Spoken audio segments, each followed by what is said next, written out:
যুদ্ধের সময় মুক্তিযোদ্ধারা যা করতো সেই কাজটাই তারা আজকে রাজাকার রাজবদ্ধরা করতেছে খালেদা জিয়ার ছত্রছায়ায়। যারা বাংলাদেশের অস্তিত্বে বিশ্বাস করে না, যারা বাংলাদেশ স্বাধীনতায় বিশ্বাস করে না, তারা 40 বছর পর তাদেরই বংশধররা। আমরা জানি বাংলাদেশে তারা পেট্রোল বোমা মারছে।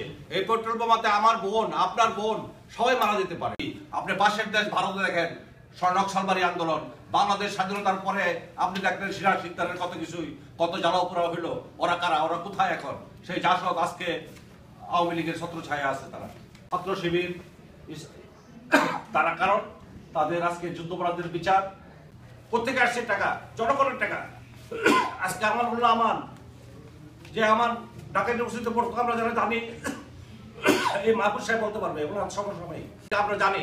কিন্তু আওয়ামী লীগের সময় আমরা বলি না আওয়ামী লীগে অনেক ভালো মন্দ অনেক কিছু আছে, কিন্তু আমরা মনে করি এই বলছি যে দেখাচ্ছে যে এখানে হয়তো আমার হিসেবে পুরোটা আসবে না, যে বোম বানানো দেখাচ্ছে, যে তখন মানুষ মারার জন্য সে নিজেই বানাচ্ছে। কিন্তু যে আপনি তাকে জিজ্ঞেস করা হয়েছে যে আপনি তো ভয় পাচ্ছেন, বলে হ্যাঁ এটা রিস্কি, কিন্তু সে টাকা পাচ্ছে টাকার বিনিময়ে। তা আপনি এবং জানেন যে বাংলাদেশে কোনো কাগজে কিন্তু নিউজটা বের হয়নি। আমরা কিন্তু প্রথম বেতন যে কোনো জায়গাতে আমরা প্রথম নিউজটা ব্রেক করেছিলাম। প্রধানমন্ত্রী ওই আমাদের নিউজ পেপার বের হওয়ার 5-7 দিন পরে, সম্ভবত বৃহস্পতিবার শুক্রবারে, ওই একই কথা বলছিলেন যে ওদের পরিকল্পনা ছিল বেশ কিছু লাশ ফেলে দেওয়ার জন্য, যার জন্য আমরা তাদেরকে সমাবেশ করতে অনুমতি দেইনি। গণতন্ত্রের যে উচ্চারণটা সঞ্জীবন, এই জিনিস হচ্ছে গণতন্ত্রে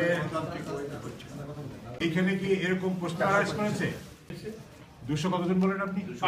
228 জন আনকন্টেস্টেড নির্বাচিত হয়েছে। এখানে কি এরকম কোনো প্রশ্ন এসেছে যেখানে গণতন্ত্র নষ্ট হয়ে গেছে?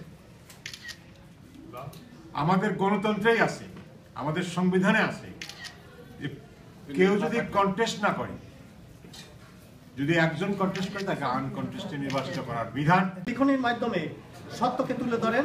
তাই আমরা আশা করছি আজকের এই বিষয়টি নিয়ে আমরা সংবাদ সম্মেলন করেছি, সেই বিষয়টিকে আপনার গুরুত্ব সহকারে আপনাদের মিডিয়াতে